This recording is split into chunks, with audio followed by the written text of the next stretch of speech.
Hello.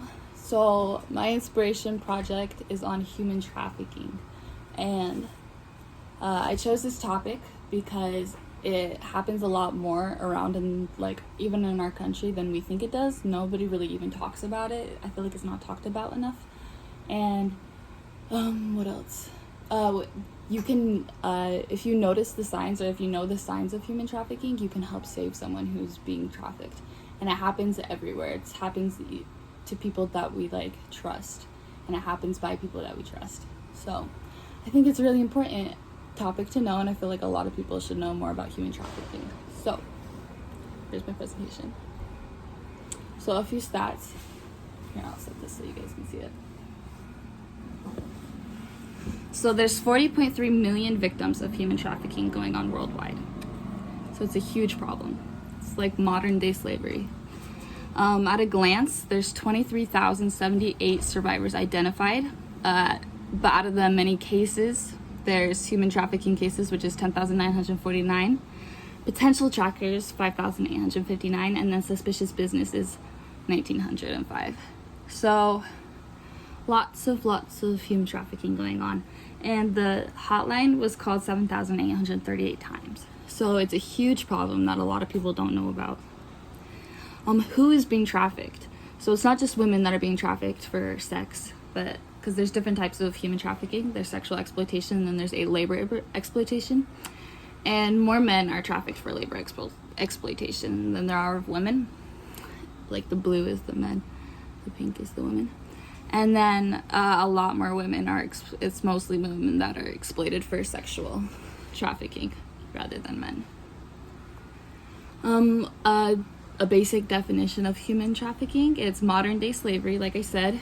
It's exploiting a person through force, fraud, or coercion. Sex trafficking is forced labor and domestic servitude. It's happening everywhere, even in the United States, and victims can be U.S. citizens or of any nationality, age, socioeconomic status, or gender. Any person under the age of 18 involved in a commercial sex act. So it can be anyone. Human trafficking is a highly profitable crime, and it's super profitable because, unlike drugs or other products that can only be sold one time, humans can be sold multiple times. So it's not just one. It's very profitable because you can sell a human being more than once. There's a difference between human smuggling and human trafficking. A lot of people think they're the same thing. So human smuggling is smuggling a human across the border, and human trafficking is the illegal exploitation of a person.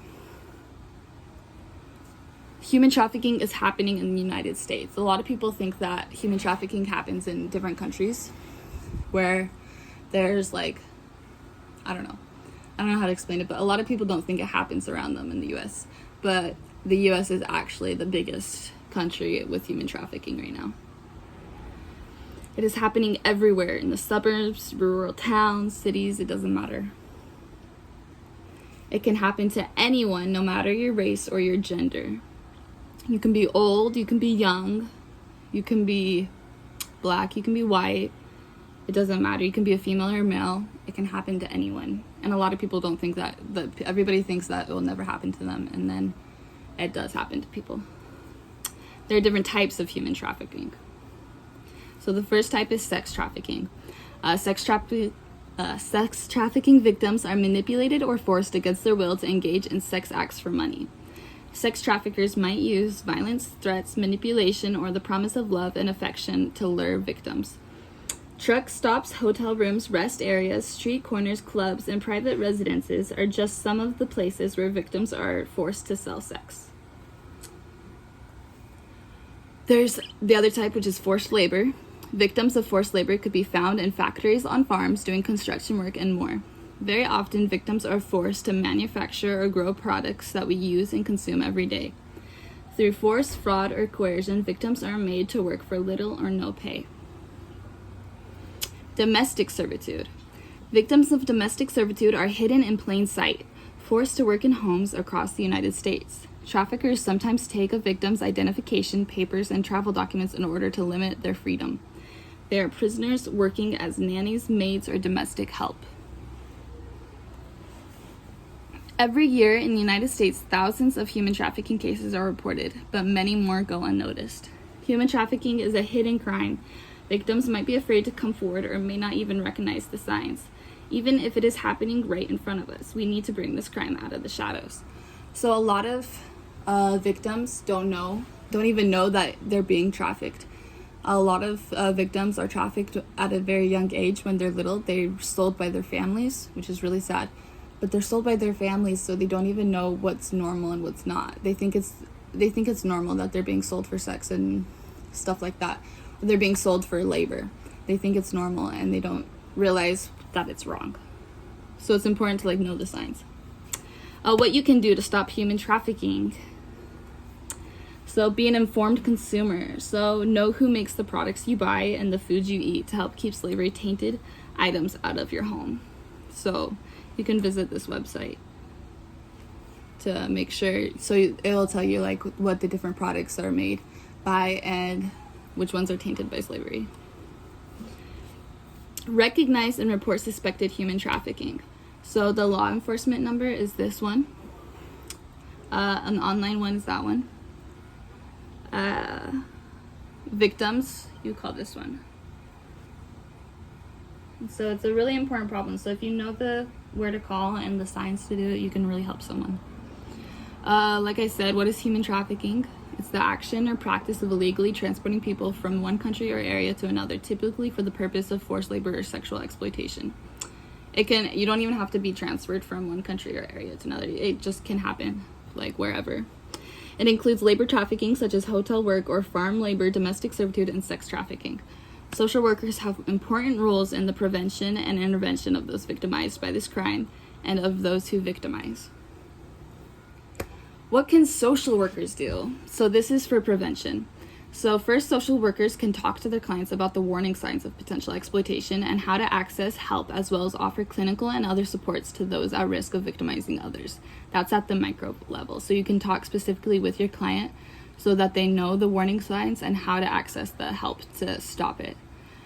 At the macro level, they can help educate their greater communities of the warning signs of victimizing behavior and victimization and involve themselves in greater community efforts. So as long as they teach, if they have education that teaches people of the warning signs of human trafficking, then you can decrease the amount of human trafficking because people know how to stop it and what to see when they stop it.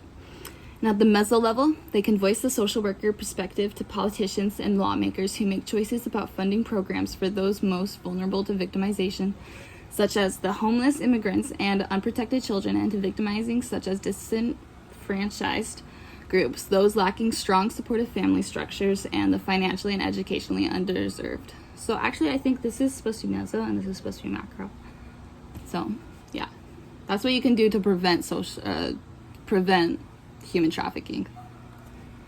Intervention. This is what social workers can do while human trafficking is happening. So at the micro role, they can provide direct support to those victimized through advocacy, psychoeducational, and clinical interventions. So they can help with therapy with people who are going through human trafficking, and they can help advocate for them.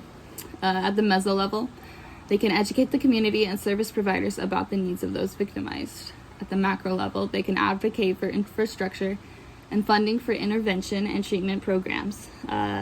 These are just a few ways that the social workers can engage in human trafficking. So these are the signs of human trafficking. So signs can include, but are not limited to, appearing malnourished, showing signs of physical injuries and abuse, avoiding eye contact, social interaction, and authority figures / law enforcement, because they're afraid. They don't want to, get hurt. They don't want to get their family hurt. So, yeah, they'll be afraid to tell anybody about it. Seeming to adhere to strict scripted or rehearsed response in social interaction. Lacking official identification documents, because just to make it easier to be exploited. You don't want them to know, officially who they are. Appearing destitute, lacking personal possessions. They're not really going to have anything if they're being trafficked. Working excessively long hours. If you notice that someone is going to work longer than they probably should be, that could be a sign of labor exploitation. Living at a place of employment, also a sign of labor exploitation. There's more. Checking into hotels, motels with older males and referring to those males as boyfriend or daddy, which is often street slang for pimp. That could be a sign of sexual exploitation. Poor physical or dental health. If you're being sexually exploited or labor exploited, nobody's gonna care about your dental health. So, tattoos / branding on the neck and or lower back. So, a lot of the exploiters, they'll tattoo signs on the victim to show that they're a product, that they're being exploited. So someone that I know that was human, I don't know her, but like she's really inspiring, and she goes on like a lot of inspirational talks and stuff. She was human trafficked by her family when she was little, and so she had a tattoo like on the inside of her finger, and like nobody said anything, and she was like 6 years old. So like you just have to notice that, like, what kind of 6-year-old would have like a tattoo on their finger. So you just have to like notice the signs. Untreated sexually transmitted diseases, small children serving in family restaurant, security measures that appear to keep people inside an establishment, so barbed wire inside or a fence, bars covering the inside of the windows, and then not allowing people to go into public alone or speak for themselves. What do traffickers look like? So traffickers, it's a video, I'll show you. They can look like anybody. A lot of people think that it's just going to be a shady person in the shadows or in like a dark alley that will steal you, but it's people that we trust. If I ask you to imagine a human trafficker in your mind, it's probably a he, right, would have certain characteristics. I'm here to tell you there's probably a trafficker who looks like that, but traffickers are also quite commonly women and friendly looking, have good personal hygiene, and are in their 20s or in their 70s. My point is, there's no one physical characteristic profile of a typical trafficker. What they do have in common is a skill at manipulating the vulnerable, of exploiting a power over another person's weakness to control them. This power disparity, not whether they're male or female or young or old or scary or friendly, is the key. Let me emphasize this rule. Human trafficking always involves a power disparity. I do not know and can't even imagine an exception to this rule. The trafficker finds or creates a vulnerability in a victim and then exploits it for his or her purposes. And that is my presentation.